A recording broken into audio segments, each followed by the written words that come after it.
Hi there, and welcome to my next in my James Bond rewatch reviews. This was Thunderball, and interestingly, this is the first review that I've done that I've actually done a take two. I've done a reshoot shoot on it because I just didn't find anything or enough interesting to say the first time round, which is weird. So I've done a bit of a reflection and I've slept on it. I watched it last night.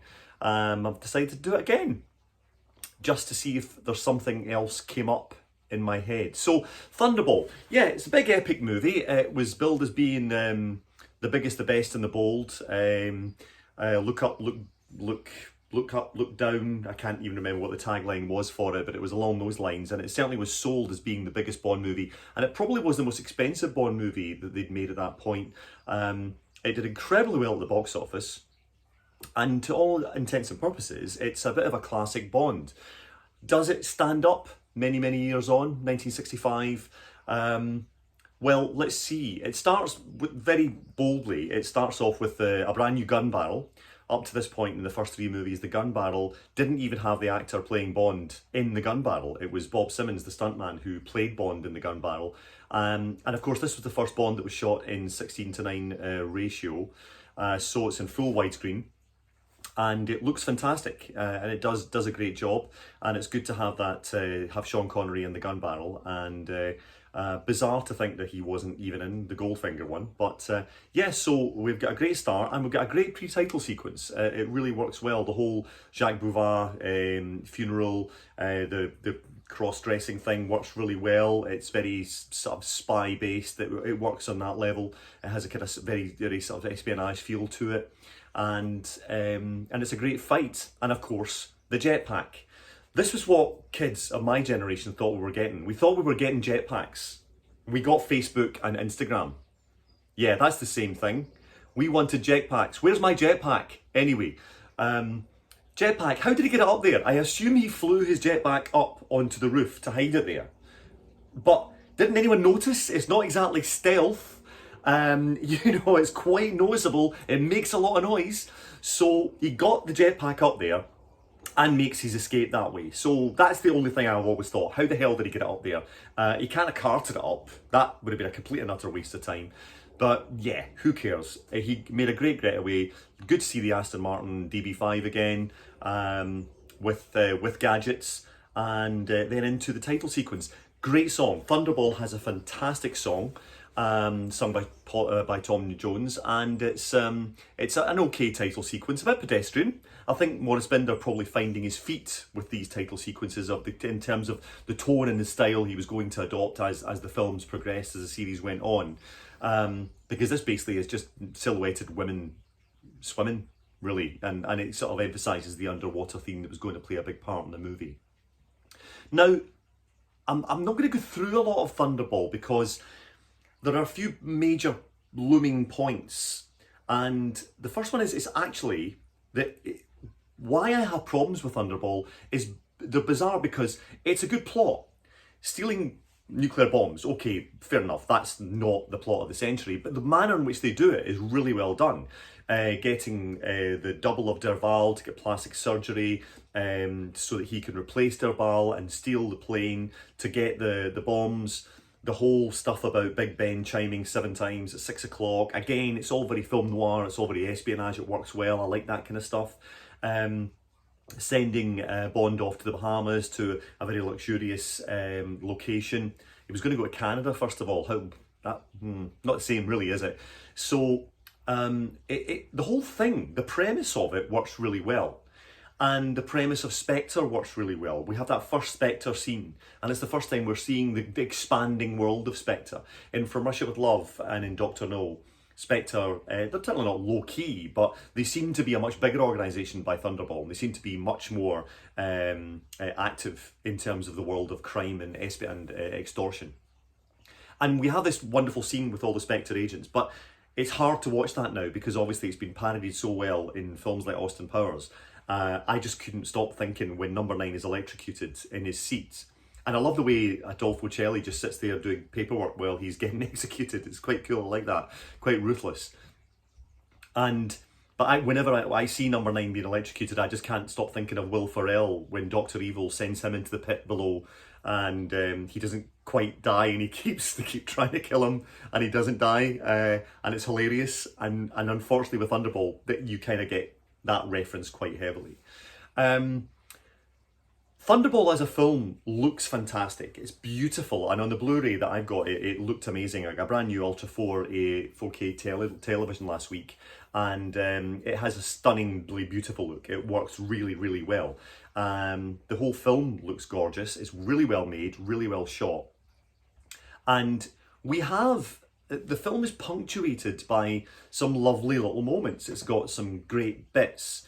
The whole bit in the Hell Spa at the start, it has some lovely moments in it. There's some great, quite cool Bond type stuff with the Bond on the rack, and then when he gets his revenge by putting the locking Count Lippy in the steam room, the little mini steam room. That's quite cool. I like that stuff, and it works quite well. One of the coolest things Sean Connery ever did as Bond was in this film, when he leaves that and he just casually elbows the fire glass to set off the fire alarm as he walks by, and it's just one very smooth movement as he goes by. And I've always thought that's very cool, that's very Bond. That's what Bond is, that's who he is, that's what makes him the cool man that we adore and love.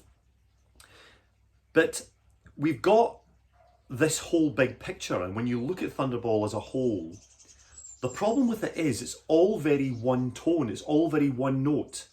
It never really has any moment of great excitement. You have quite dull chases. There's the chase on foot at the Junkanoo in Nassau through the big Mardi Gras festival that they have, and it's a bit pedestrian. And I don't mean that as a joke. The fact that it's on foot, the whole thing is just a bit pedestrian. It's a bit lazy. It doesn't really have much tension or excitement, and it should have quite a tense build up. And when it does finally build up, you've got that Fiona is killed by this bizarre shot that Bond seemed to have the timing of I don't know, just of an extremely well timed thing to turn her at the appropriate point, get shot between his fingers, and not incur any kind of damage whatsoever. I think it's a Luger she gets shot with, or is it a 45? If it's a 45 Magnum, that bullet's going through her and him. So even then, the build up and the climax of that chase doesn't seem to come to much. It's just a bit, and then the problem, and this is the problem with Thunderball, they obviously invested a lot of time and energy in saying this is the one where we're going underwater. And of course, underwater is dull as ditch water. It works well in terms of style, and stylistically it looks amazing. And when they're doing the investigating, like trying to, when they first of all get the bombs off the plane, and when Bond finds the plane that's been camouflaged, that's the Vulcan that's been ditched in water, and when he finds it, that kind of stuff works really well. Unfortunately, when they try to have an underwater battle, when they try to have a fight underwater, it grinds the movie to a stunning halt and really slows it down. And the big climax that we have come to expect in Bond movies, even by the fourth film, the big climax that we're now looking for, which we got in Goldfinger, really peters out, and it just goes on and on and on and on. And that's what I mean about the film. The overall tone of the film just feels very one note. It feels very kind of just on that level. It never has any kind of fluctuation that takes you on an emotional roller coaster or an emotional ride that you want from these films. Adolfo Celli as Largo is like that too. He's a bit, we just had Gert Frobe as Goldfinger. And this is another problem. Thunderball has almost zero wit or charm. It has a couple of great gags in it. In fact, it has one of the best visual gags in any Bond movie, and maybe in any movie, where Fiona's in the bath and she asks Bond to give her something to wear, and he hands her a pair of flip-flops. That's a great visual gag. And there are other nice little jokes throughout the movie, but as a whole, it has no wit. The film has no charm. It's very much what we say in Glasgow, fur coat and nae knickers. It looks fantastic, but it belies and cheats on itself. Thunderball, of course, is the source of a lot of problems for the Bond movies over the next 30, 40 years. And it took a long time for the Eon production company to challenge Kevin McClory, who of course co-wrote Thunderball with Ian Fleming and they devised this as a script together, and Kevin McClory then felt that he had a stake in the Bond franchise and was able to make his own.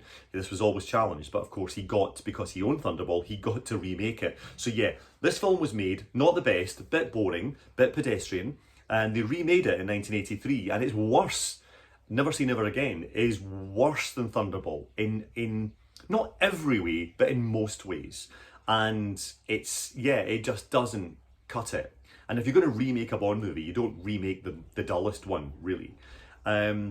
So I know I'm well aware this is my opinion, and I know Thunderball has a lot of love, and I know people do like it, but I've never quite connected with it. And for me, that's the two main reasons. One note all the way through, no wit, no charm. When you think of Goldfinger was just full of charm, full of style, full of personality, full of really wonderful, colourful characters like Oddjob and Pussy Galore, and Goldfinger himself. This doesn't have that. Claudine Auger is beautiful, but Domino's a dull character. She really doesn't offer anything to the film in any way whatsoever. When you compare her to, we've just had Pussy Galore, we've just had golden girls covered in paint, we've just had an iconic henchman in Oddjob. In this, we've got Vargas, who doesn't drink and doesn't go with women and doesn't do anything, by their own admission. Yeah, what we're just saying, you just had Oddjob. Yeah, we decided to go for really the dullest henchman in the history of film. So overall, that's the problem with Thunderball. That's where I have my kind of issues with it. It as I say, it looks great, it looks beautiful, it's by no means the worst Bond movie ever, but it doesn't really, to me, it doesn't make me think, I cannot wait to see Thunderball again. When I watched, even watched 40 Eyes Only a couple of weeks ago in this rewatch, I thought, yeah, I could watch that again. There's parts of it, there's enough in it that I could get on board with and enjoy. But with this one, nothing. One of the main positive points in it is a wonderful score by John Barry. He really upped his game here. He'd done a great job on Goldfinger, and he really nailed a wonderful score again, introducing the 007 theme, which was his attempt at his own version of a James Bond theme called 007, and it appeared again in You Only Live Twice and in Diamonds Are Forever and in Moonraker. And the overall score is fantastic, and it really lends itself to the atmosphere of the film, but it doesn't lend it enough to make it an exciting film, and it doesn't lend it enough to make it a truly iconic Bond movie. For many, many years, extrapolating the box office takings and adjusting them for inflation, Thunderball for many years was the biggest grossing Bond movie of all time. So clearly people went to see it in their masses. I think that was probably a lot to do with Goldfinger. I think it was probably a lot to do with coming off the back of Goldfinger. Just the year before, Goldfinger 64, this came out in 65, and I think probably a lot of people flooded to the cinema on the back of that. You Only Live Twice does pick up and is a better film after that, but we'll talk about You Only Live Twice when we come to it.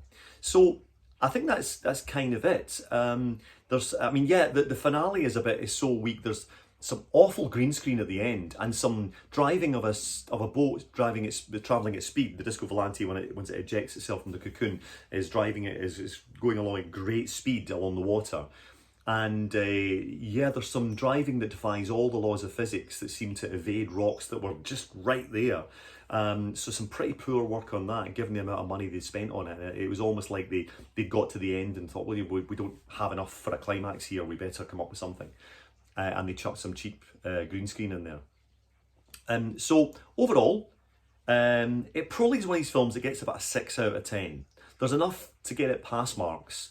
The cinematography is fantastic. It looks amazing. It looks beautiful. It has a wonderful soundtrack. There's lots in it to love, but there's just not enough to take it any higher than a 6 for me. So yeah, that's Goldfinger. Now, what next? So what I've been doing is I've been playing my James Bond playlist and basically putting on shuffle. So I'll start off with James Bond. Oh, incidentally, just in case you're wondering, although I start off with the James Bond theme, I've got Underneath the Mango Tree on here as well to represent Dr. No.